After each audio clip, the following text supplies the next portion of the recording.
ଗ୍ରହଣରେ ହାଣ୍ଡି ଛାଡ଼ ବା ପାକ ନିଷେଧ ସୁନିଶ୍ଚିତ କରାଯିବ। ସାଧାରଣତଃ ଚନ୍ଦ୍ରଗ୍ରହଣ ଲାଗିବାର 9 ଘଣ୍ଟା ବା 3 ପ୍ରହର ପୂର୍ବରୁ ଏବଂ ସୂର୍ଯ୍ୟପରାଗ ଲାଗିବାର 12 ଘଣ୍ଟା ବା 4 ପ୍ରହର ପୂର୍ବରୁ ପାକ ନିଷେଧ ବା ହାଣ୍ଡି ଛାଡ଼ କରାଯାଇଥାଏ। ଏହି ସମୟକୁ ଆମେ ସୂତକ ସମୟ କହିଥାଉ, ହାଣ୍ଡି ଛାଡ଼ର ସମୟ କହିଥାଉ।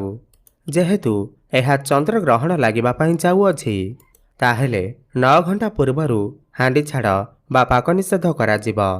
ତେବେ ଏହି ଚନ୍ଦ୍ରଗ୍ରହଣର ସୂତକ ସମୟ ବା ପାକ ନିଷେଧ ବା ହାଣ୍ଡି ଛାଡ଼ର ସମୟ ହେଉଛି 3 ମାର୍ଚ୍ଚ 2026 ମଙ୍ଗଳବାର ପ୍ରାତଃ 6:20 ଆରମ୍ଭ ହେବ ଏବଂ ଏହା ସନ୍ଧ୍ୟା 6:47 ପର୍ଯ୍ୟନ୍ତ ରହିବ।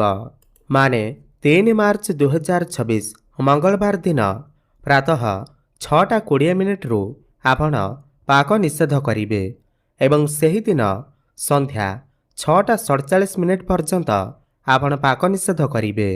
ଏହି